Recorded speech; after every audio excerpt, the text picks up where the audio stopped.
बिस्मिल्लाहिर्रहमानिर्रहीम। Question number 7 है exercise ई का। For each of the following figure find the value of the unknown. हमने unknown की values find out करनी है। अब यहाँ पे हमारे पास डिफरेंट एंगल्स गिवन है 52, 67 ए एंड 35 ए डिग्री की वैल्यू फाइंड आउट करनी है। अब यहाँ पे हमारे पास इस फिगर में ये सेंट्रल पॉइंट पे एक कंप्लीट एंगल, एक कंप्लीट सर्किल बन रहा है। अगर हम देखें तो यहाँ से लेके ये पूरा घूम के दोबारा यहाँ तक आ रहा है।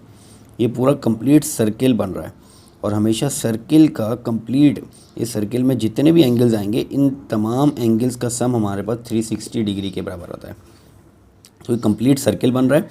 तो इस सर्किल में जितने भी एंगल्स आ रहे हैं, यहाँ से स्टार्ट करें तो 67 degree plus a degree plus 135 degree plus 52 degree, इन तमाम एंगल्स का सम हमारे पास 360 होगा एक कंप्लीट सर्किल बनने की वजह से। तो ये 67 degree plus a degree plus 135 degree plus 52 degree is equal to 360 degree. अब इसको सॉल्व कर लेते हैं। हम इनको ऐड करते हैं 135, 67 और 52 को ऐड कर लेते हैं। तो 7, 8, 9, 10, 11, 12, 13, 14 और 5 और 1 6, 6 और 6 12, 13 14 15, 254 आ जाएगा हमारे पास। इन तीनों एंगल्स को ऐड किया तो a plus 254 is equal to 360 degree and a is equal to 360 minus 254। तो 360 में से 254 माइनस कर देंगे। 360 माइनस 254, 10 में से 4 माइनस किया 6, ये रह जाएगा 5, 5 में से 5 माइनस 0, 3 में से 2 माइनस 106। तो a is equal to 106 degree आ गया हमारे पास। सेम इधर चले जाते हैं बी पार्ट में। यहाँ पे भी हमारे पास सेंट्रल पॉइंट के हिसाब से देखें तो कंप्लीट सर्किल बन रहा है। ये सर्किल 3 एंगल्स पे डिवाइड हुआ हुआ है। तो हमारे पास एक 5b, 3b एंड 4b और b की वैल्यू हमने फाइंड आउट करनी है। इन तीनों एंगल्स का सम हमारे पास 360 डिग्री होगा क्योंकि कंप्लीट सर्किल सेंट्रल पॉइंट पे कंप्लीट सर्किल बन रहा है। तो 5, 6, 7, 8, सॉरी ये b है, 5, 6, 7, 8, 9, 10, 11, 12, ये हो जाएगा 12b is equal to 360 degree. और b की वैल्यू फाइंड आउट करनी है तो b is equal to 360 divided by 12। 12 को 360 डिग्री से डिवाइड कर देते हैं तो ये हो जाएगा 2 6 द 12, 2 2 1 द 2, 2 8 द 16, 0। देन फर्दर करेंगे 2 3 द 6 या 3 से करें तो 3 2 द 6, 3 5 द 15, 3 6 द 18, 0 और 2 1 द 2, 2 3 द 6, 0। तो b आ गया हमारे पास 30 डिग्री। तो b की वैल्यू आ जाएगी 30 डिग्री ए और b पार्ट दोनों का। नेक्स्ट हम c पार्ट पे चले जाते हैं। अच्छा, अब यहाँ पे c पार्ट में देखें तो ये स्ट्रेट लाइन आ रही है एक हमारे पास, ये एक स्ट्रेट लाइन है, ठीक है। इसके ऊपर यहाँ पे और यहाँ पे एंगल बन रहे हैं। ये 90 डिग्री का एंगल है, ये 4c और ये 4c है। ये दो तरीक़ों से हो सकता है। एक तो ये स्ट्रेट लाइन के ऊपर 6c बन रहा है, 6c एक स्ट्रेट लाइन के ऊपर बन रहा है। स्ट्रेट लाइन के ऊपर बनने की वजह से ये सप्लीमेंट्री एंगल है, तो 6c बराबर हो जाएगा हमारे पास 180 डिग्री के। ये स्ट्रेट लाइन के ऊपर आ रहा है तो स्ट्रेट लाइन के ऊपर कंप्लीट एंगल 180 डिग्री होता है।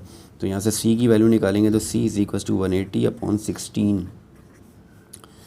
तो 2 8 द 16 और 2 9 द 18, 0, 2 4 द 8 और 2 45 द 90। तो 45/4 आ जाएगा हमारे पास। उनको फर्दर डिवाइड कर लेंगे 45 को 4 से,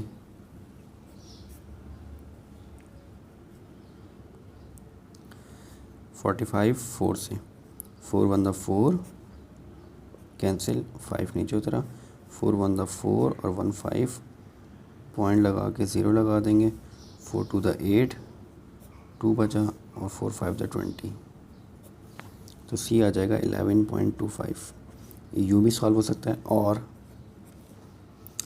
यहाँ पे अगर देखें हम, ये देखें ये बन रहा है 90 डिग्री, ये वाला है एंगल 90 डिग्री का, ठीक है। और ये वाला एंगल अगर हम यहाँ से देखें, यहाँ से यहाँ तक, ये भी स्ट्रेट लाइन के ऊपर है। तीनों एंगल्स 4c, 90 और 4c, ये तीनों भी एक स्ट्रेट लाइन के ऊपर आ रहे हैं। ये भी तीनों एंगल सप्लीमेंट्री एंगल्स हैं। तो हम इसको यूँ भी कर सकते हैं 4c प्लस 90 डिग्री, ये 90 डिग्री है, plus 4c is equals to 180 degree. इन तीनों एंगल्स का सम हमारे पास 180 डिग्री आ जाएगा।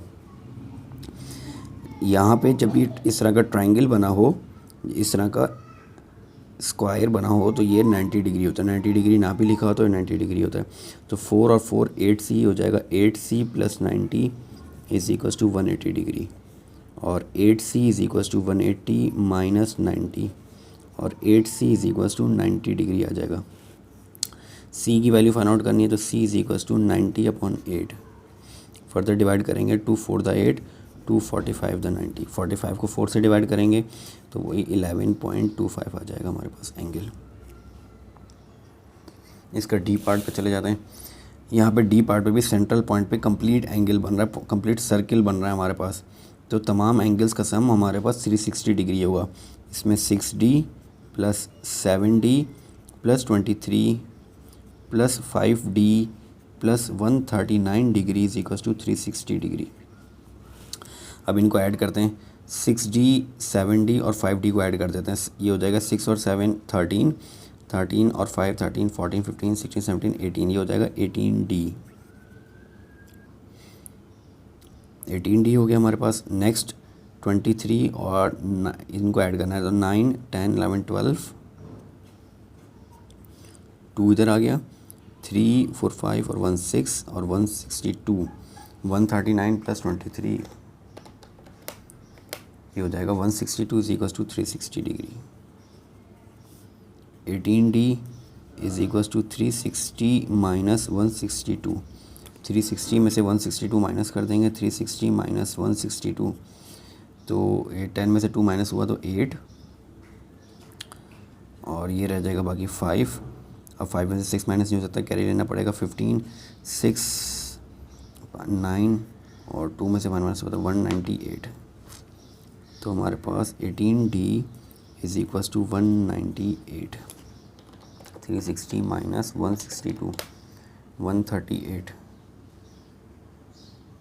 198। तो आ गया। अब d is equals to, d की वैल्यू फाइंड आउट करनी है, तो d इज इक्वल्स टू 198/18।